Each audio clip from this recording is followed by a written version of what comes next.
Hi guys, I do not have an unboxing for you. I don't know where they are. I'm expecting 2 deliveries and they should have been here a couple days ago. I'm looking into it, checking the tracking and all of that stuff, but I haven't done an unboxing in a hot minute. And unless you wanted to see me unbox our Dollar Shave Club or our Pretty Kitty litter boxes, I don't have anything, and I'm sorry.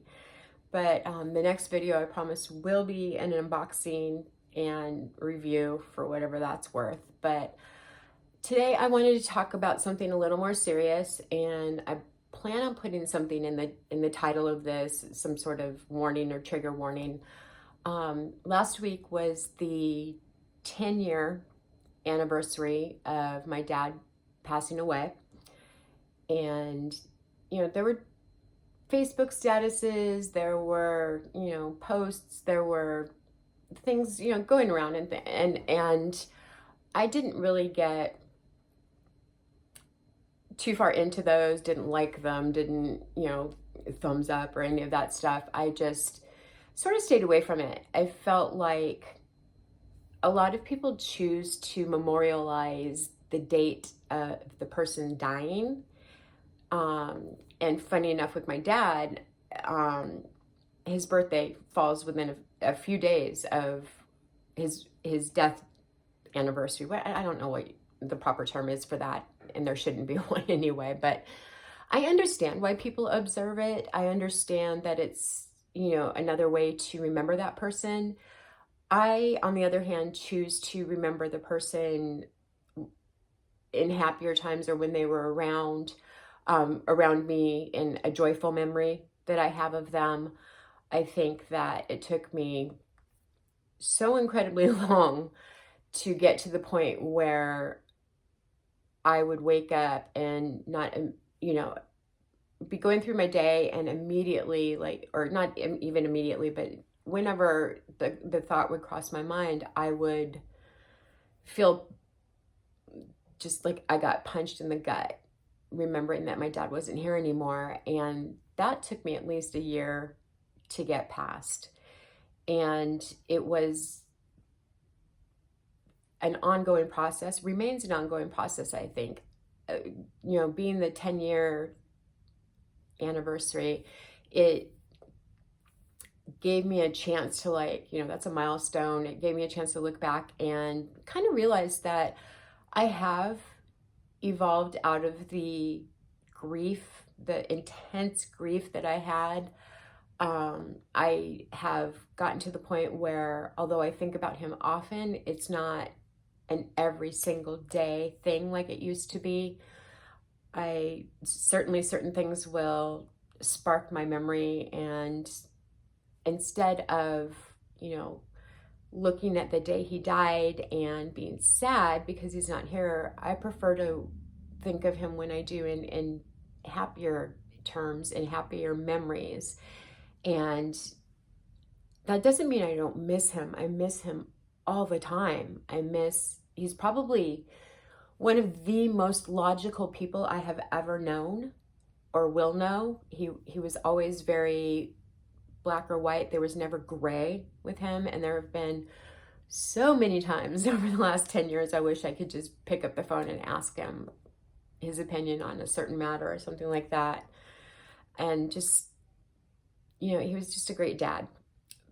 But to have evolved over the last 10 years to the point where I can talk about him and think about him and do all of those things without immediately feeling just crushed is kind of, I'm not ever going to say that the grieving process is over. I'm always going to miss him. I'm always going to wish that he was around to see certain things that are going on in the boy's life and my daughter and our lives and things like that. But it's more of an acceptance that he's not there. I think that, and this might be, I guess, maybe a different opinion than most people have. I don't necessarily like to go to cemeteries, put flowers on a grave. I understand how that's paying respect to somebody.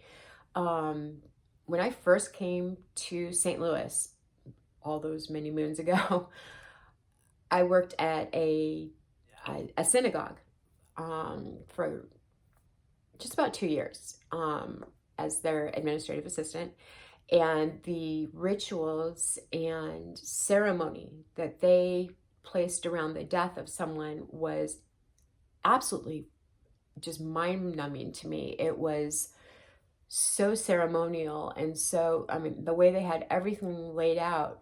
But I also realized that by doing that, they were sort of putting a framework into somebody's life.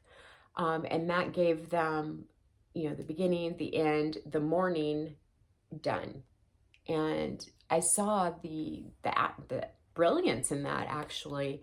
And it was so, in a way, beautiful, because it gave people a roadmap to follow in their grief. And we don't have that. As a Christian, I believe that I will see my father again. But I don't believe that going to a cemetery or any of those things, or scattering of ashes, any of that will necessarily, it doesn't help me to remember him in a better light. It doesn't help me to pay respects to him. And this is like a divergent opinion from what a lot of people have. A lot of people choose to save their time of memory to go to a cemetery, to put flowers down, to share stories, things like that. And I totally respect that. It's just not something that I personally feel is honoring that person. I would prefer to honor by remembering happy times when we were together, or happy times when, I could call him and tell him something that was going on, stuff like that. I don't think that you are ever completely over the death of a parent. I think that I am so much better off now than I was 10 years ago when this happened. It blows my mind that it's been 10 years. I'm just blown away by that. There's no other analogy. I'm just blown away. I think that there's been so much change and so much growing and so much that I've gone through that I would have loved to have had him there for. And some things have happened that, frankly, I've been kind of glad that he hasn't had to go through. But overall, my life is so blessed for having had him as a father. And just the fact that I can say that now without bursting into tears, I think is a victory for me. And I just feel better, definitely better. So I thought I would share that with you. If anybody else is going through a grieving process or anything like that, it's an ongoing process, always. And I expect it will continue. But with that said, I just want to remind you to be kind to one another always. And I will see you guys with an unboxing. Might be kitty litter. Don't know. So stay tuned. Bye.